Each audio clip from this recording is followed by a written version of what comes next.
बिस्मिल्लाहिर्रहमानिर्रहीम। अस्सलामु अलैकुम। This is Wasim Abbas with Techroot. आज की वीडियो में हम बात करेंगे कि जब भी आप एक नया लैपटॉप ख़रीद रहे हो तो आपको किन चीज़ों का ख्याल रखना चाहिए। उसमें हमारे पास नंबर 1 पे आ जाता है प्रोसेसर, नंबर 2 पे आ जाती है रैम और नंबर 3 पे है जीपीयू। और अब हम इन तीनों चीज़ों को बारी बारी डिस्कस करें। सबसे पहले जो मेन चीज़ होती है वो होता है प्रोसेसर। लैपटॉप्स में बेसिकली दो कंपनीज़ के ही प्रोसेसर आते हैं, इंटेल और एएमडी।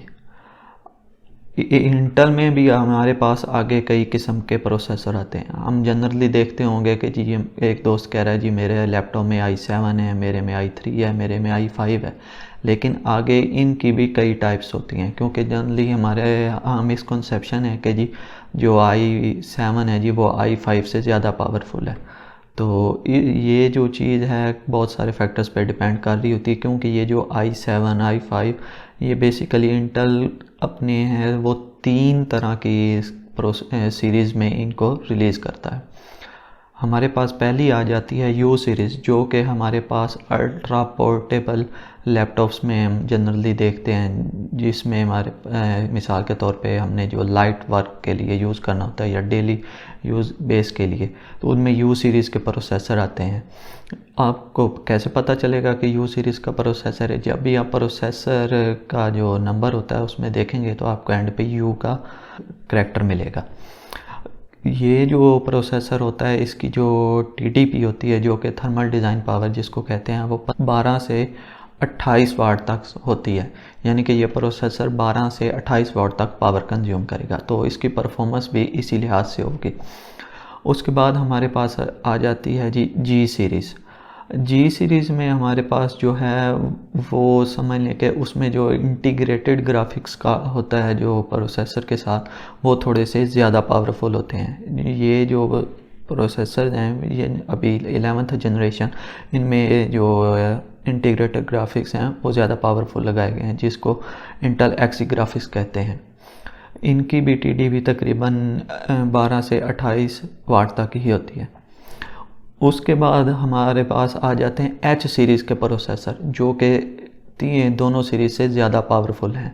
इनकी टीडीपी जो होती है वो 35 से 45 वाट तक होती है।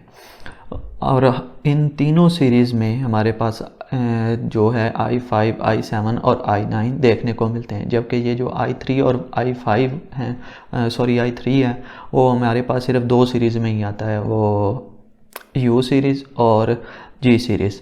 क्योंकि जो एच सीरीज़ है वो ज़्यादा पावरफुल मशीन्स के लिए डिज़ाइन किया गया है। वो तो आपको जो प्रोसेसर चूज़ करना है वो आपकी वर्क फ्लो पे डिपेंड करेगा। मिसाल के तौर पे अगर तो आपने डेली के रूटीन वर्क करना है, मिसाल के तौर पे थोड़ी बहुत ही ब्राउजिंग कर ली या ऑफिस वगैरह यूज़ करना है, तो फिर तो आपको यू सीरीज़ का प्रोसेसर मोर देन इनफ है। वो आप i5 ले लें, i7 ले लें, जिस लिहाज से भी देख लें। और अगर आपको थोड़ी सी इसमें लाइट वीडियो एडिटिंग या फ़ोटो एडिटिंग करनी है थोड़ी बहुत, तो फिर आप जी सीरीज़ का प्रोसेसर लें। लेकिन अगर आपने प्रोफेशनल वीडियो एडिटिंग या फ़ोटो एडिटिंग या आपका कोई हाई डिमांडिंग जो है वर्क फ्लो है, मिसाल के तौर पे हमने 3D एनिमेशन वगैरह करनी है, तो आपको एच सीरीज़ का प्रोसेसर लेना चाहिए। इसी तरह हमारे पास जो AMD के प्रोसेसर आते हैं उनमें भी 2 टाइप्स हैं, यू सीरीज़ और एच सीरीज़।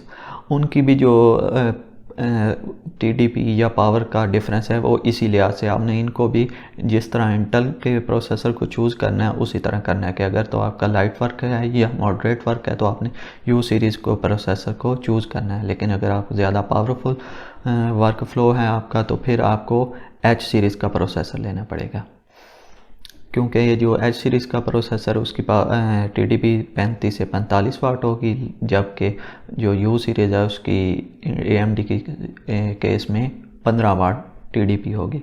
उसके बाद हमारे पास आ जाती है रैम बेसिकली आपने अपने वर्क फ्लो के लिहाज से ही चूज़ करनी है। मिसाल के तौर पे अगर तो आपने डेली और रूटीन वर्क करना है, ऑफिस चलाना है, माइक्रोसॉफ्ट ऑफिस वगैरह या वेब ब्राउजिंग करनी है या एंटरटेनमेंट स्टफ़ के लिए, तो आपको 4 से 8 GB रैम चूज़ करनी चाहिए। मैं रिकमेंड करूँगा कि आप कम से कम भी 8 GB रैम यूज़ करें ताकि आपको थोड़ा सी फ्यूचर प्रूफिंग मिल सके। लेकिन अगर आपका जो वर्क फ्लो है वो प्रोफेशनल और हाई डिमांडिंग है, जिसमें आप वीडियो एडिटिंग, फ़ोटो एडिटिंग या 3D एनिमेशन वगैरह करना चाहते हैं, तो आपको चाहिए कि आप 16 GB से ज़्यादा की रैम यूज़ करें। और उसमें भी आगे किस्में आते हैं DDR3 और DDR4। तो अगर जो DDR4 है वो फास्ट होगी एज़ कम्पेयर टू DDR3। तो आपके वर्क फ्लो पे डिपेंड करता है कि आपको कौन सी रैम और कितने GB की रैम चाहिए। उसके बाद आ जाता है हमारे पास GPU बेसिकली जो है वो आपके जितने भी ग्राफिक्स के प्रोसेस होंगे उनको डील करेगा। अगर तो आपका जो डेली रूटीन का लाइट वर्क है, जिस तरह हम पहले डिस्कस कर चुके हैं कि माइक्रोसॉफ्ट ऑफिस वगैरह रन करना है या वेब ब्राउजिंग वगैरह करनी, तो आपको जो इंटीग्रेटेड ग्राफिक्स का हैं वो मोर दैन इनफ है। लेकिन अगर आपको एक हाई, आपका जो वर्क फ्लो है वो हाई ग्राफिक्स को डिमांड करता है, मिसाल के तौर पे आपने वीडियो एडिटिंग करनी है या फ़ोटो एडिटिंग करनी है, तो फिर आपको डेडिकेटेड ग्राफिक्स कार्ड की तरफ जाना चाहिए।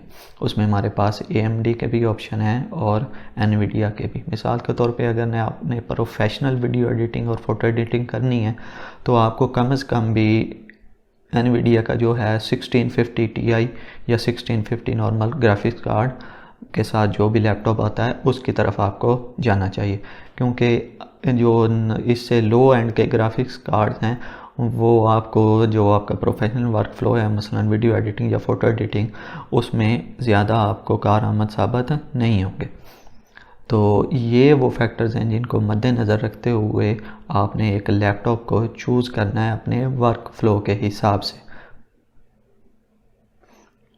तो आपको ये वीडियो कैसी लगी, और ये वीडियो अगर आपको अच्छी लगी है तो दोस्तों के साथ शेयर करें, और चैनल पर नए हैं तो चैनल को सब्सक्राइब कर लें। और आपसे मुलाकात होगी अब आइंदा किसी नई वीडियो में। तब तक के लिए अल्लाह हाफिज़।